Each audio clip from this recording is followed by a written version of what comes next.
All right, in an effort to better understand addiction, it's sometimes good to kind of group things. So there are really 4 stages of addiction. The first of which is kind of an experimentation phase or stage, and that's where we voluntarily engage in the use of a substance. We voluntarily engage in a behavior.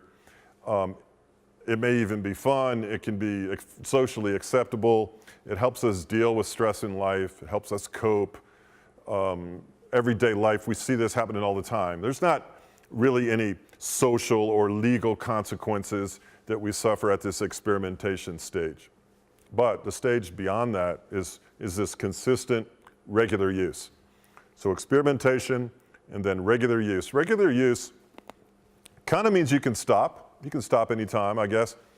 But the ongoing use, you have minimal consequences, but you're beginning to enter into that, the longer you stay in that regular use, you're beginning to enter into that likelihood of beginning some risk-taking behavior and some substance abuse.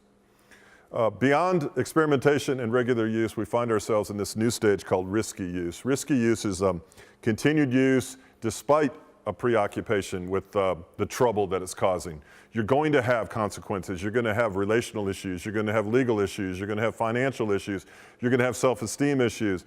You're going to gravitate towards people in your life that have the similar problem so that you don't stand out as much as having a problem. You're going to gravitate, as it says, birds of a feather flock together. If you start looking at your friends, you're going to start to see your future. Because people with addictive issues tend to group themselves together so they don't stand out as being distinctly troubled. That's this risky use thing. And there are going to be consequences. It's inevitable. You're going to have driving issues. You're going to have breakups. You're going to have guilt. You're going to have blackouts. You're going to have memory loss. You're going to have shame. You're going to have ridicule in your life until this risky use sort of gravitates, or depends on how you look at it, digresses into a full-blown addiction. Now, in a full-blown addiction, your tolerance level has been so increased that it takes more and more to get high. It takes more and more to satisfy you. The riskier the behavior, the more a need for the dopamine in the brain. There's all kind of things going on, sexual issues, pornography, alcohol, drugs.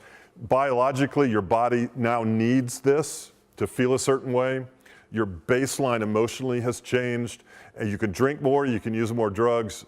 Just to feel something more, you need more.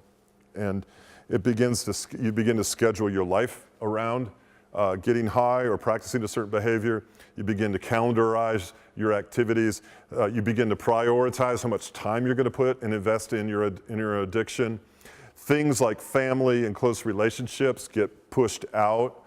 Money issues become something you need money from the outside to continue to support your addiction. Social events aren't social events anymore. The assumption is, I'm going to get high, I'm going to get drunk, I'm going to have sex, I'm going to do this, I'm going to do that. It's sort of a given. It's become a lifestyle. It's become your modus operandi. This is the way I operate. This is who I am. And in a full-blown addiction, now this is my identity. So we've gone from experimentation to ongoing regular use. The consequences and the ante starting to go up. We get into risky use, and the consequences are graver, more expensive, more damaging, and then addiction. And the worst thing about the full-blown addiction is this. Addiction tends to be progressive. Now, what do I mean by that? Using alcohol as an example, if you were in a full-blown addiction and you ceased drinking alcohol for 10 years and you picked it up again after 10 years, you would soon be at the point, not as though you just started drinking again, but as though you had been drinking for that full 10 years. It's progressive. That clock doesn't stop, and you soon find yourself in the throes of an addiction 10 years into the future. You just find yourself overwhelmed and overtaken by it. It's powerful. So that's it, the stages of addiction. Maybe you see yourself somewhere in there. It's something to keep an eye on.